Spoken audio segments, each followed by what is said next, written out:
Hi dears, welcome back to my channel. എല്ലാവരും സുഖമായിട്ടിരിക്കുന്നു എന്ന് വിശ്വസിക്കുന്നു. ഞാൻ ഷിബി. അപ്പോൾ ഇന്ന് ഞാൻ കാണിക്കുന്നത് ഒരു ഡേ ഇൻ മൈ ലൈഫ് തന്നെയാണ്. മോർണിംഗ് വ്ളോഗാണ് കാണിക്കുന്നത് കേട്ടോ. അതിൽ ഒരു നാടൻ ഊണ് അതാണ് കാണിക്കുന്നത്. അപ്പോൾ രാവിലെ എഴുന്നേറ്റ് പ്രഭാതകർമ്മങ്ങളൊക്കെ കഴിഞ്ഞതിന് ശേഷം ഞാൻ നേരെ കിച്ചണിൽ വന്ന് കുറേ തുണികളുണ്ടായിരുന്നു കേട്ടോ അലക്കാൻ. അപ്പോൾ അത് അലക്കാനായിട്ട് വാഷിംഗ് മെഷീനിൽ ഇട്ടതിന് ശേഷമാണ് വന്നത്. അപ്പോൾ കുറച്ച് പച്ചക്കറികൾ കിട്ടിയിട്ടുണ്ട്. അത് എന്താ പറയുന്നത്, ചീര, പിന്നെ കൂർക്ക, പാവയ്ക്ക, ഇതൊക്കെ കിട്ടിയിട്ടുണ്ട്. അപ്പോൾ അതൊന്ന് കറിയൊക്കെ വെച്ച് എടുക്കാമെന്ന് വിചാരിച്ചു. അപ്പോൾ കൂർക്ക വെള്ളത്തിലൊക്കെ ഇട്ട് ഞാൻ കുറച്ച് തൊലിയൊക്കെ കളഞ്ഞെടുത്തു കേട്ടോ. കുറച്ച് വലിയ കൂർക്കയാണ് മേടിക്കുന്നത്. ചെറിയ കൂർക്കയ്ക്കാണ് ടേസ്റ്റ് എന്നാണ് പറയുന്നത്. പക്ഷേ അത് നമ്മൾ വൃത്തിയാക്കി എടുക്കാനായിട്ട് കുറേ താമസം എടുക്കും. അതുകൊണ്ട് കുറച്ച് വലിയ കൂർക്കയാണ് മേടിച്ചത്. എന്നിട്ട് ഞാനത് ക്ലീൻ ചെയ്തു. അത് ക്ലീൻ ചെയ്ത് വെള്ളത്തിലിട്ട് വെച്ചതിന് ശേഷം ചോറ് വയ്ക്കാൻ വേണ്ടിയിട്ട് അരി കഴുകുക കേട്ടോ. അപ്പോൾ ചോറ് വയ്ക്കാനായിട്ട് അതങ്ങ് അരി അടുപ്പത്തിട്ട് കഴിഞ്ഞാലായിട്ട് പിന്നെ അതങ്ങ് കിടന്ന് തിളയ്ക്കുമല്ലോ. ആ സമയത്ത് നമുക്ക് വേറെ ജോലി ചെയ്യാൻ പറ്റും. അപ്പോൾ അതുകൊണ്ട് ആദ്യമേ അരി അങ്ങ് കഴുകി അങ്ങ് സ്റ്റൗവിൽ വയ്ക്കുവാണ്. അപ്പോൾ അതൊരു 20 മിനിറ്റ് ഇൻഡക്ഷൻ കുക്കറിലാകുമ്പോൾ പിന്നെ ഞങ്ങൾക്ക് സോളാറിൽ ഹോട്ട് വാട്ടറും കൂടെ ഉണ്ട്. അപ്പോൾ ഹോട്ട് വാട്ടറും കൂടെ എടുത്തിട്ട് വെക്കുമ്പോൾ കുറച്ച് സമയം കൊണ്ട് അത് തിളച്ച് കിട്ടും അരി. പിന്നെ കുറച്ച് ഒരു എന്താ പറയുന്ന ഈ ചെമ്പല്ലിക്കോര പോലത്തെ ഒരു യെല്ലോ കളറിലെ ആ മീനാണ് കിട്ടിയത്. അപ്പോൾ അത് വറുക്കാമെന്ന് വിചാരിച്ചു. വറുക്കുന്നതിന് മുന്നേ ഞാനതൊന്ന് നന്നായിട്ട് നമ്മൾ കട്ട് ചെയ്തൊക്കെ തന്നെ കിട്ടി. അപ്പോൾ അത് പിന്നെ ഉപ്പും വിനിഗറും ഒക്കെ ഒഴിച്ച് നന്നായിട്ടൊന്ന് വാഷ് ചെയ്തെടുത്തു. അതിനുശേഷം ഫുള്ള് വറുക്കാമെന്ന് തന്നെ വിചാരിച്ചു. കറി വെച്ച് കഴിഞ്ഞാൽ കഴിയുന്നില്ല. അതുകൊണ്ട് നമ്മൾ അതൊന്ന് വരഞ്ഞു കൊടുത്തതിന് ശേഷം വീണ്ടും കഴുകിയിട്ട് ഇനി അത് ഫ്രൈക്ക് വേണ്ടിയിട്ടുള്ള മസാല പുരട്ടി വയ്ക്കാൻ വേണ്ടി എടുത്തു വെച്ചിരിക്കുകയാണ്.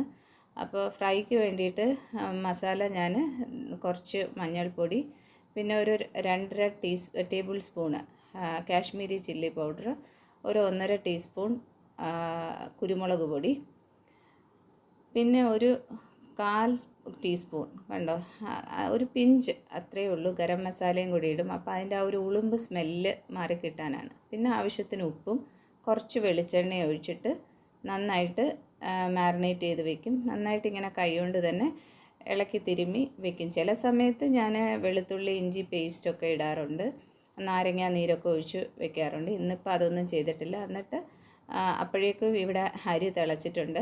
അപ്പോൾ അതിറക്കി ഞാൻ ആ തെർമൽ കുക്കറിൽ വെക്കുവാണ്. അപ്പോൾ ഒരു 1-1.5 മണിക്കൂറാകുമ്പോൾ ചോറ് റെഡിയാവും. എന്നിട്ട് ഈ മാരിനേറ്റ് ചെയ്ത ഫിഷ് ഞാനൊരു പാത്രത്തിലാക്കി അതങ്ങ് ഫ്രിഡ്ജിൽ വെക്കുവാണ്.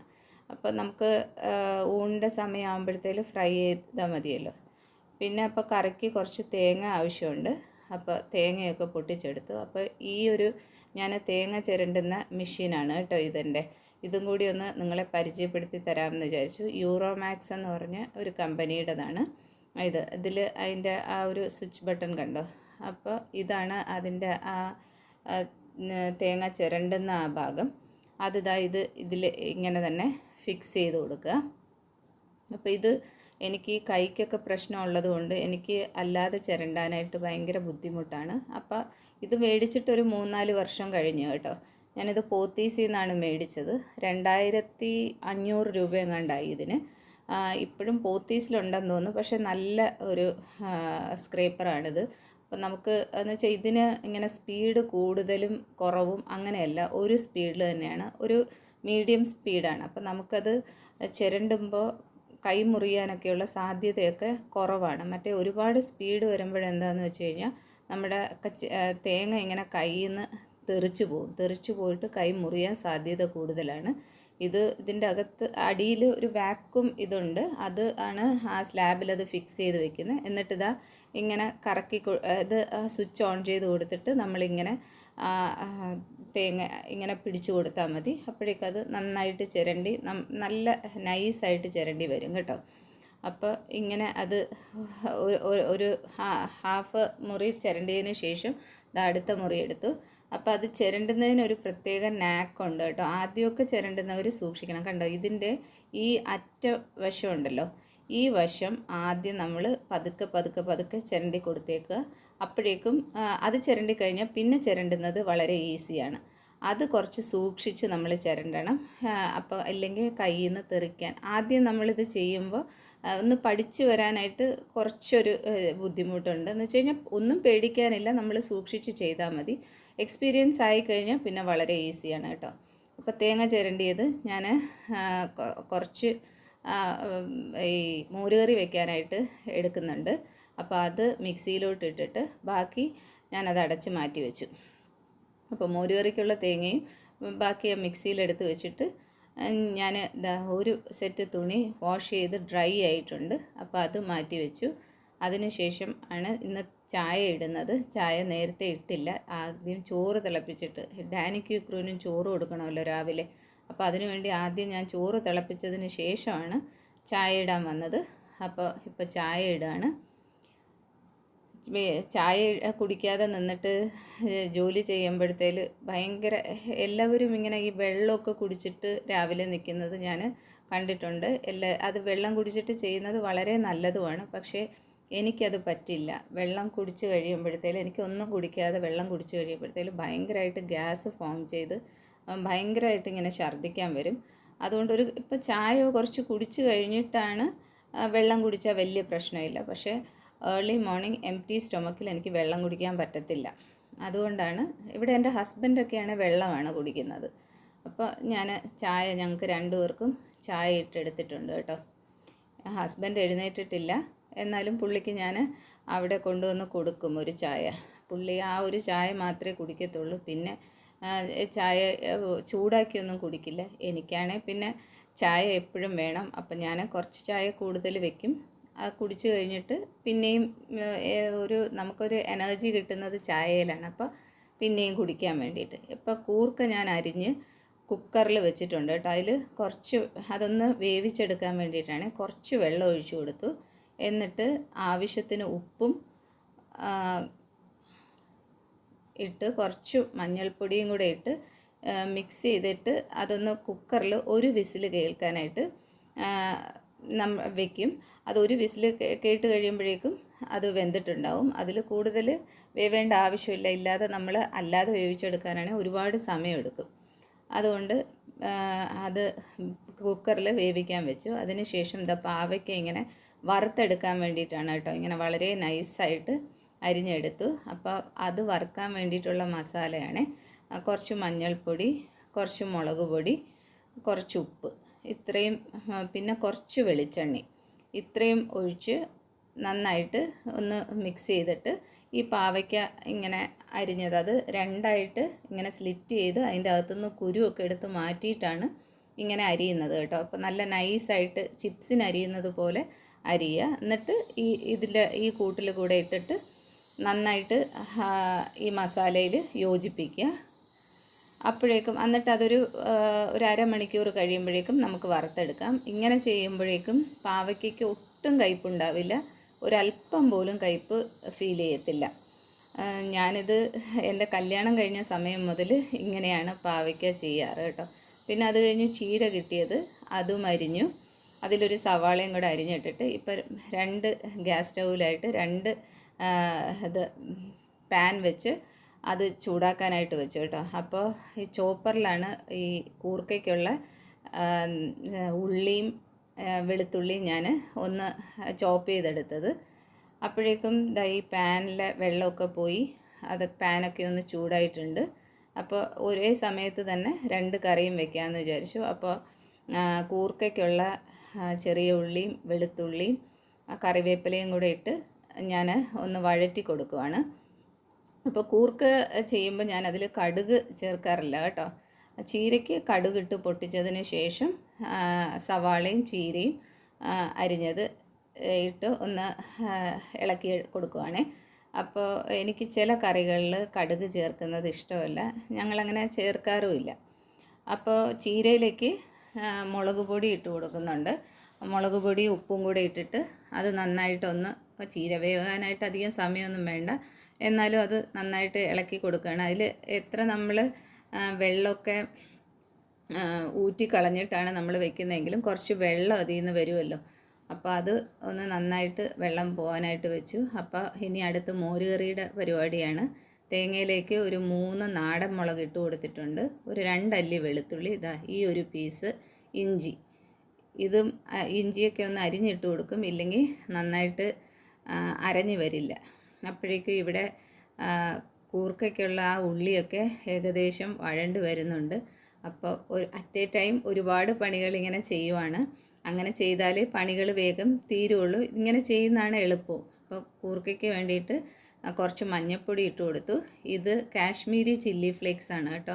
അപ്പോൾ ഇതിനൊട്ടും എരിവുണ്ടാവില്ല. സാധാരണ ചില്ലി ഫ്ലേക്സ് ആണെങ്കിൽ എരിവുണ്ടാവും. അപ്പോൾ അതും കൂടി ഇട്ട് കൊടുത്തു. അതിൻ്റെ സ്മെല്ല് മാറുന്നത് വരെ വീണ്ടും ഒന്ന് ഇളക്കി കൊടുക്കണം.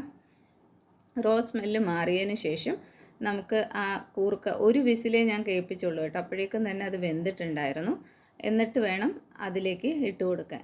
ഇവിടെ ആ സമയത്ത് ചീര കുറച്ച് ഒന്ന് ഇളക്കി കൊടുക്കുകയാണ്.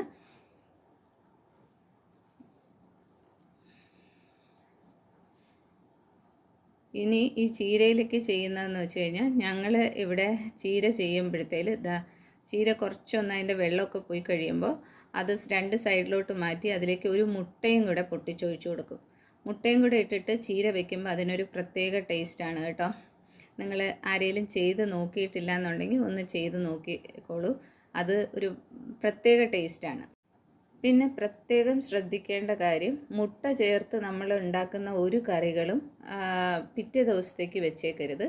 അത് അന്നത്തെ ദിവസം തന്നെ കഴിച്ചു തീർക്കാൻ നോക്കുക. കാരണം എന്താ വെച്ച് കഴിഞ്ഞാൽ, മുട്ട ചേർത്ത് ഉണ്ടാക്കുന്ന മുട്ടയിലെന്ന് പറയുമ്പോഴത്തേൽ പെട്ടെന്ന് ഫുഡ് പോയ്സൺ ഉണ്ടാവാനായിട്ടുള്ള സാധ്യത കൂടുതലാണ്. അതുകൊണ്ട് മുട്ട ചേർത്തിട്ട്, ഇപ്പോൾ ചിലർ ഞാൻ കണ്ടിട്ടുണ്ട് മുട്ടക്കറിയൊക്കെ വെച്ചതിന് ശേഷം അത് മുട്ടയോട് തന്നെ പുഴുങ്ങിയ മുട്ടയടക്കം ഫ്രിഡ്ജിൽ വെച്ചിട്ട് പിറ്റേ ദിവസം എടുക്കുന്നത്. അതങ്ങനെ ചെയ്യരുത്. അതിനുശേഷം ഇപ്പോൾ ആ മുട്ടയൊക്കെ നന്നായിട്ടൊന്ന് ഫ്രൈ ആയതിനു ശേഷം 2 ടേബിൾ സ്പൂൺ തേങ്ങയും കൂടെ ഇട്ട് കൊടുത്തിട്ടുണ്ട് കേട്ടോ. അതിനുശേഷം ഇനിയിപ്പം നമുക്ക് കൂർക്കയുടെ പണിയിലേക്ക് വന്നിരിക്കുകയാണ്. അതിൽ ഉള്ളിയും വെളുത്തുള്ളിയും അതിലിട്ട പൊടികളെല്ലാം നന്നായിട്ട് വഴണ്ടി വന്നിട്ടുണ്ട്. അതിനുശേഷം ഈ കൂർക്ക അതിലേക്ക് ഇട്ട് കൊടുക്കുകയാണ്. കൂർക്ക ഇങ്ങനെ വെച്ചിട്ടില്ലാത്തവരൊന്ന് വെച്ച് നോക്കുക കേട്ടോ. ഭയങ്കര ടേസ്റ്റാണ്. ചെയ്യാനും വളരെ എളുപ്പമാണ്. നല്ല ടേസ്റ്റുള്ള ഒരു കറിയുമാണ് കേട്ടോ. അപ്പോൾ മുട്ടയുടെ കാര്യം പറഞ്ഞപ്പോൾ ഇതാണ്. അങ്ങനെ വെച്ച് ഞാൻ ഒരുപാട് പേരെ കണ്ടിട്ടുണ്ട്. നിങ്ങൾ കറി വെച്ചിട്ട് ആ കറി വെച്ചോളൂ, പക്ഷേ മുട്ട ഒരിക്കലും ഫ്രിഡ്ജിൽ അത് പുഴുങ്ങിയതിന് ശേഷമോ അല്ലെങ്കിൽ കറി വെച്ചതിന് മുട്ട ഫ്രൈ ചെയ്തതിനൊന്നും ശേഷം ഫ്രിഡ്ജിൽ വെച്ചിട്ട് കഴിവതും ഉപയോഗിക്കരുത്. അത് ഫുഡ് പോയ്സൺ ഉണ്ടാവാൻ വളരെ ചാൻസ് ഉള്ളതാണ്. റിസ്ക് എടുക്കാതിരിക്കുന്നതാണ് നല്ലത്. അപ്പോൾ കറി വെച്ചിട്ട് പിറ്റേ ദിവസം ആ വേറെ മുട്ട അതിൽ കുറച്ച് പുഴുങ്ങിയിട്ടാൽ മതിയല്ലോ. അങ്ങനെ ചെയ്താൽ വളരെ നന്നായിരിക്കും. പിന്നെ ഇതിലേക്ക് കൂർക്കയിലേക്ക് ഞാൻ നോക്കിയപ്പോൾ അതിലൊട്ടും കളർ ഉണ്ടായിരുന്നില്ല. അപ്പോൾ ഞാൻ കുറച്ച് കാശ്മീരി ചില്ലി പൗഡറും കൂടെ ഇട്ട് കൊടുത്തു. എന്നിട്ട് ഒന്ന് ആ മുളക് പൊടിയുടെയും കൂടെ ഒരു സ്മെല്ല് പോകുന്നത് വരെ ഒന്ന് ഇളക്കി കൊടുത്തു. അപ്പോഴേക്കും അതിൻ്റെ കൂർക്കയുടെ പണിയും കഴിഞ്ഞു. ഇവിടെ ചീരയും റെഡി ആയിട്ടുണ്ട്. അപ്പോൾ അതൊരു സെർവിങ് ബൗളിലേക്ക് ചീരയൊക്കെ മാറ്റുക കേട്ടോ. ചീര തോരൻ ഇപ്പോൾ റെഡി ആയിട്ടുണ്ട്. കൂർക്കയും സെർവിങ് ബൗളിലോട്ട് മാറ്റി.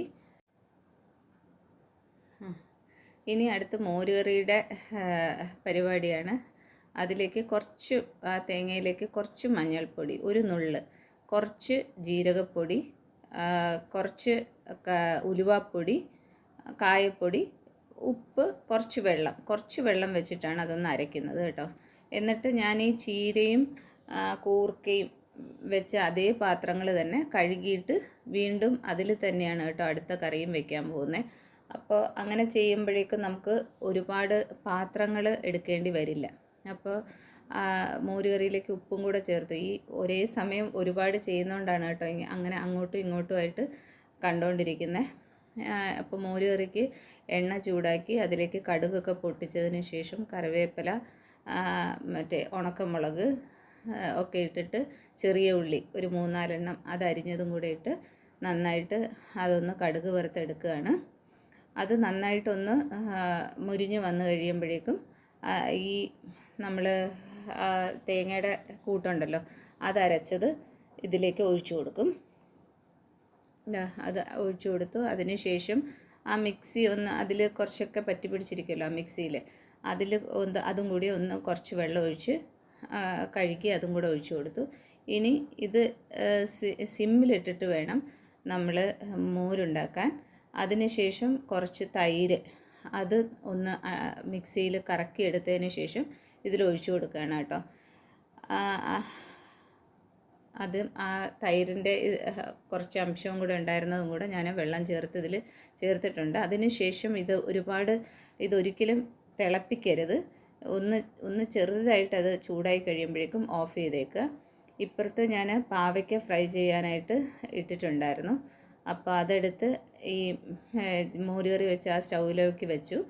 അപ്പോൾ ഈ മോരുകറി ഞാൻ പകർത്തുകയാണ്. അപ്പം അന്നത്തേക്കുള്ളത് ഒരു ഗ്ലാസ് ബൗളിലേക്കും പിന്നെ ബാക്കി വേറെ ഒരു പാത്രത്തിലേക്കും മാറ്റി. ഇനി ആ പാവയ്ക്ക ഫ്രൈ ചെയ്യുന്ന സമയം കൊണ്ടാണ് അടുത്ത് പാത്രങ്ങളൊക്കെ വാഷ് ചെയ്തെടുക്കുവാണ് കേട്ടോ. അപ്പം ഞാൻ എപ്പോഴും ഇങ്ങനെയാണ്, എന്ത് കറികൾ വെച്ച് കഴിഞ്ഞിരുന്നാലും അത് ഉടനെ വേറെ സെർവിങ് ബൗളിലോട്ട് മാറ്റി വയ്ക്കാറുണ്ട്. എന്നിട്ട് ആ കുക്ക് ചെയ്ത പാത്രങ്ങൾ അപ്പം തന്നെ കഴുകി വയ്ക്കും. അപ്പം തന്നെ നമ്മുടെ അടുക്കള നന്നായിട്ട് ക്ലീൻ ആവുകയും ചെയ്യും. ഒരുപാട് മെസ്സി ആയിട്ട് കിടക്കത്തില്ല. അപ്പോൾ അത് അങ്ങനെയാണ് ഞാൻ ചെയ്യാറ്. അപ്പോൾ ഫസ്റ്റ് ട്രിപ്പ് പാവയ്ക്ക ഫ്രൈ ചെയ്തെടുത്തിട്ടുണ്ട്. ഇനി സെക്കൻഡ് ട്രിപ്പ് ഇട്ട് കൊടുക്കുകയാണ്. അപ്പോൾ ആകെ ഒരു പാവയ്ക്ക ഉണ്ടായിരുന്നുള്ളൂ. കാണുമ്പോൾ ഒരുപാട് തോന്നുമെങ്കിലും വറുത്ത് നമ്മൾ എടുക്കുമ്പോൾ കുറച്ച് തന്നെ ഉണ്ടാവുകയുള്ളൂ. പാവയ്ക്കയും ഇങ്ങനെ ചെയ്തിട്ടില്ലാത്തവർ ഒന്ന് ചെയ്ത് നോക്കുക. ഒട്ടും കയ്പില്ലാതെ നല്ല ക്രിസ്പി ടേസ്റ്റി ആയിട്ട്, അത് വറുത്ത ഉടനെ കഴിക്കുകയാണെങ്കിൽ ക്രിസ്പി ആയിട്ടിരിക്കും. അത് തണുത്ത് പോയാൽ കുറച്ച് തണുവ് അതിൻ്റെ ഇതങ്ങ് ക്രിസ്പിനെസ് പോവുമെങ്കിലും നല്ലതായിട്ട് കയ്പില്ലാതെ നമുക്ക് കഴിക്കാൻ പറ്റും. അപ്പോൾ അതെല്ലാം ഞാൻ മാറ്റി ആ സമയം കൊണ്ട് അടുത്ത പാവയ്ക്ക വറുക്കുന്ന സമയം കൊണ്ട് കിച്ചൺ കൗണ്ടർ ടോപ്പൊക്കെ ക്ലീൻ ചെയ്ത് എല്ലാ പാത്രങ്ങളും ഒക്കെ കഴുകി നീറ്റാക്കി. അപ്പോഴേക്കും അടുത്ത സെറ്റ് പാവയ്ക്കയും ഫ്രൈ ആയിട്ടുണ്ട്, അതും മാറ്റി. അതിനുശേഷം ആ കിച്ചൺ സിങ്കൊക്കെ ഒന്ന് നന്നായിട്ട് കഴുകിയിടുക. ഞാൻ എപ്പോഴും ഇങ്ങനെയാണ്, ഞാൻ കുക്ക് ചെയ്യുന്നതിൻ്റെ കൂട്ടത്തിൽ തന്നെ ഇങ്ങനെയുള്ള ജോലിയും കൂടെ ക്ലീനിങ്ങും കൂടെ ചെയ്തുകൊണ്ടിരിക്കും. അപ്പോൾ എനിക്ക് ആ കുക്കിംഗ് കഴിയുന്നതോടുകൂടെ എൻ്റെ കിച്ചണും ക്ലീനായിട്ടുണ്ടാവും. അടുത്ത ട്രിപ്പ് തുണികളും വാഷ് ചെയ്ത് ഡ്രൈ ചെയ്ത് എടുത്തിട്ടുണ്ട്. ഇപ്പോൾ തന്നെ 2 ട്രിപ്പ് കഴിഞ്ഞു. എന്നിട്ട് ഇവിടെയെല്ലാം കിച്ചണൊക്കെ നന്നായിട്ട് തുടച്ച് വൃത്തിയാക്കി എടുത്തിട്ടുണ്ട്. ഇന്നിപ്പോൾ ഇത്രേ വീഡിയോ ഞാൻ എടുക്കുന്നുള്ളൂ, മോർണിംഗ് മാത്രമുള്ളത്. അടുത്ത വീഡിയോ ഉടനെ വരുന്നതായിരിക്കും. നിങ്ങൾക്ക് എല്ലാവർക്കും വീഡിയോ ഇഷ്ടപ്പെട്ടു എന്ന് വിശ്വസിക്കുന്നു. ഇഷ്ടപ്പെട്ടാൽ ലൈക്ക് ചെയ്യാനും ഷെയർ ചെയ്യാനും കമൻറ്റ് ചെയ്യാനും ഒന്നും മറക്കരുത്. ഇതുവരെയും സബ്സ്ക്രൈബ് ചെയ്തിട്ടില്ലാത്തവർ പ്ലീസ് ഡു സബ്സ്ക്രൈബ്. അപ്പോൾ ഇനി അടുത്ത വീഡിയോ ആയിട്ട് കാണുന്നത് വരെ bye, take care, love you all.